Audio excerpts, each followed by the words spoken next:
Magandang araw sa ating mga followers. Bago tayo magsimula sa ating ulat, taga saan po kayo at kumusta ang panahon sa inyong lugar ngayon? I-comment na yan. Go!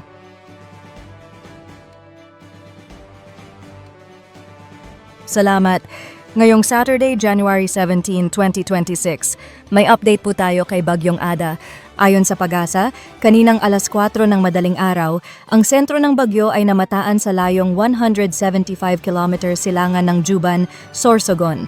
Taglay nito ang maximum sustained winds na 85 km per hour at pagbugso na umaabot ng 105 km per hour at kumikilos west-northwestward sa bilis na 20 km per hour. Malalakas na ulan ang patuloy na nararanasan sa Bicol Region, Eastern Visayas at ilang bahagi ng Southern Luzon dulot ng mga rain bands ni Bagyong Ada. Tropical Cyclone Wind Signal number 2 ay nakataas sa Catanduanes, Albay, Sorsogon, Eastern Camarines Sur, Northern Samar, Northern Eastern Samar at Northeastern Samar. Signal number 1 naman sa Eastern Quezon, Camarines Norte, Masbate, Marinduque, Biliran, Leyte, Southern Leyte, Northern Cebu at Dinagat Islands.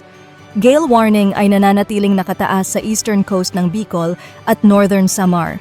Delikado pa rin pumalaot ang maliliit na sasakyang pandagat.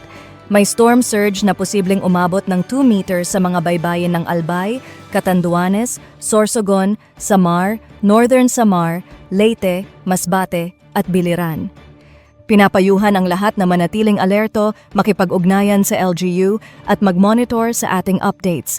Ako ang inyong independent weather forecaster, nag-uulat batay lamang sa datos ng Pag-asa. Manatiling ligtas, Pilipinas.